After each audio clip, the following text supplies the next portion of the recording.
Greetings! You're now in the den with Dr. Jenn, a safe and comfortable place to explore female sexuality from a variety of perspectives and start thinking about sexuality outside the box. Today we're talking about the big O, orgasm. So put on your O face. All right, what is an orgasm? What happens physiologically? And are there different kinds? Okay, so first, what is an orgasm? An orgasm is a quick set of contractions of the pelvic muscles. A discharge of tension, maybe about 10 contractions. Hardly sounds exciting when described so simply. Well, so what's happening to us otherwise? Well, for women, prior to orgasm, the clitoris gets larger, the vaginal walls secrete lubrication, and there may be a red flush on the skin around our bodies. And as orgasm nears, the clitoris actually retreats back under the clitoral hood. All right, but so what are the euphoric sensations that accompany all of this? While there's a lot going on, one of the big players is dopamine. The brain is releasing a chemical called dopamine that is connected to our reward center. A study of brain scans of folks in the midst of orgasm was actually similar to brain scans of folks on a heroin high. Yeah, baby! Yeah. Now, sometimes the pleasurable feeling seems centered in our genital area, and other times it's like waves throughout the whole body. Sometimes it's other times it's ah. And of course, the biggest orgasm controversy is pitting the vaginal orgasm against the clitoral orgasm. I don't know why it has to be this competition. Since most women do not orgasm without some sort of direct clitoral stimulation, some doctors claim that a strictly vaginal orgasm does not exist. Recent research indicates that there is much more to the clitoris than what we see on the surface, and that it actually extends well below the surface, thereby being stimulated from the other side when we have something inserted in the vagina. Now, on a side note, there are some extremely pleasurable sexual experiences that feel like overall feelings of euphoria, even transcendence, sometimes through G-spot stimulation, for example, but they're not indicated by the more common pelvic muscle contractions. Should these be considered orgasms also?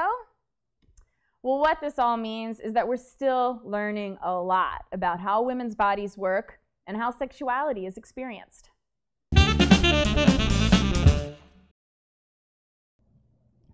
Sexual fun fact number 46, or maybe not so much of a fun fact depending on who you are. Okay, according to popular statistics, what percentage of adult women in the United States have never experienced an orgasm? 10%. And that is a pretty big number when you consider that according to the US Census Bureau, there are approximately 115 million women here. So why is this the case for so many women? It can be a variety of reasons. It can be lack of education and knowledge, physical and physiological reasons, and mental and emotional blocks. Speaking to an expert in the field of sexuality is a great place to start to begin to explore this if this is a concern for you.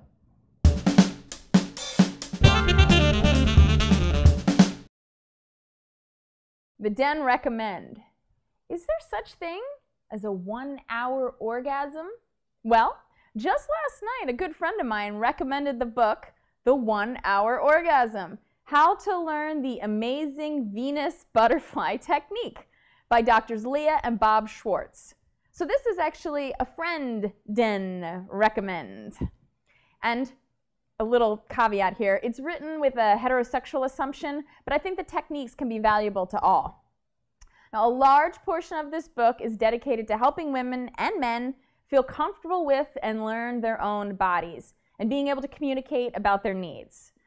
Our ability to let go and be in the moment is so dependent on our mental and emotional state and self-knowledge. And the exercises and writing style can be a bit frustrating if you just want to get to the good stuff. But they also offer the opportunity for you and a partner to learn more about yourselves. And there are definitely specific techniques described here with pictures. Now, this may be too basic for folks who are quite comfortable already and experienced with their sexuality.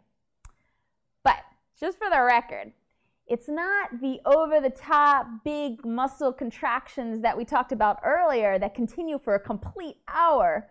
My God, I think that would be exhausting. But it's the buildup of energy and pleasure in the body as it ebbs and flows with ongoing, growing contractions and sensations. Sounds fabulous. Here's a quote from the 1 Hour Orgasm.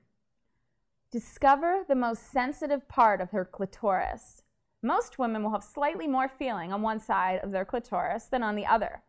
When you start out, she will probably think that her right side is more sensitive. The main reason for this is that most women are right-handed and usually stimulate themselves with their right hand. This may cause her to favor the right side of the clitoris, but there is a place on her left side that has more potential if developed. I like the sound of that. Now, if you have any questions or comments about putting on your O face, visit me at DrJennsDen.com or email me at Jennifer@DrJennsDen.com. So release that build-up tension and be kind to yourself.